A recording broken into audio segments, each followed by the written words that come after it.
ভোর দুপুরের অনুষ্ঠান অভয়ালয়া আমরা শুরু করতে চলেছি।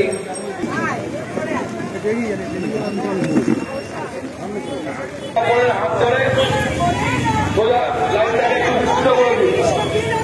একে আরেকজনের হাত ধরে লাইনটাকে সুস্থ করুন, এক এক করে লাইনটার পাশাপাশি। ততদিনে রাজপথ ছাড়বো না।